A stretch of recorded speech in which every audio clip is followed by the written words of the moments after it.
Төле бала ауыл сыртында қозы бағып жүргенде жанынан өтіп бара жатқан қос аттының бірі: Әлібек қартайыпты, әділдігінен айныпты деп ренжіп бара жатқанын естіп қалады. Төле олардың алдарынан шығып сәлем беріп: «О ағалар, әкем Әлібектің билігіне ризамысыздар, жоқ наразымысыздар?» дейді. «Наразымыз балам, әкең әділ билік айтпады.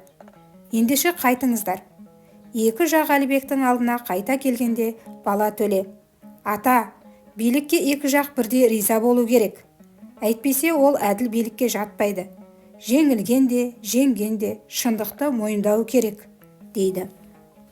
«Олай болса балам, осы даудың билігін өзің айтып берші». Төле әуелі таластың мәнін сұрайды. Сонда дауды бастаған жігіт бота кезінде жоғалтқан түйесін жолда кезіккен керуеннен танығанын айтады. «Бұл өтірік айтып тұр», дейді керуен бас саудагер. «Ал енді жігітім, тапқан қуанады, таныған алады деген. Сен таныдым дейсің, қалай таныдың?» «Менің танығаным», дейді ол, «түйем туар уақытысына жақындаған кезде бошалап кетті. Бір жетіге дейін таптырмаған түйем тау баурайында боздап, ары-бері кезіп жүр екен. Ботасын қасқыр жесе де, шала туса да кетпеседі. Сонысына қарап, ботасын біреу алып кеткенін түсіндім. Содан бері жүргінші көрінген түйеге көз салып жүрушем, көрген бойда таныдым». Төле ойланып отырып: «Сол танып тұрған аруананың енесі бар ма?» дейді. «Бар». Төле қарсы жаққа қарайды. «Я, саудагерім, сөйле». «Бұл өз түйемнің ботасы. Жалақорға тура сөзіңізді айтыңыз. Іштегі ботаны танимын дегенге адам сене ме?» «Енесі бар ма түйенің?»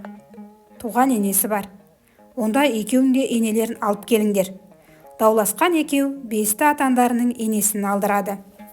Төле: «Атанды тізгіндеңдер де тақымына қылбырауды салыңдар», дейді. Жұрт айтқанын лезде орындайды.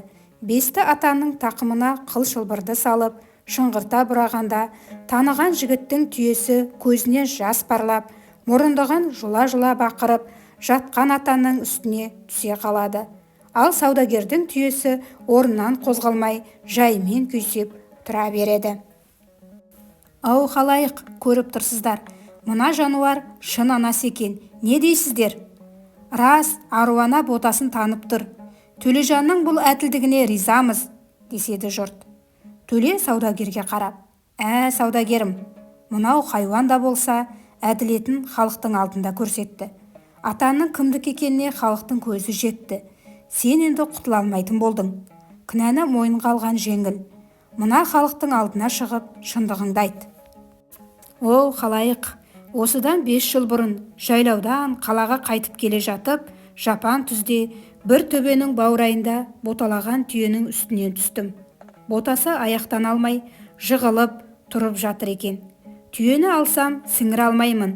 Жолда ел көріп, пәленше саудагер алып бара жатыр, дейді. Мына ботаны алып кетсем ешкім білмейді. Алашаға ораймын да қомның арасына таңа саламын. 1 жылдан кейін түйе боп шыға келеді. Бір түйе маған аз олжама деп, сол ботаны алып кетіп ем. Кешсеңдер де, бас кессеңдер де, өздерің біліңдер», деп мойындапты. Міне Төле би дауды осылай шешіп, жұртты риза етіпті.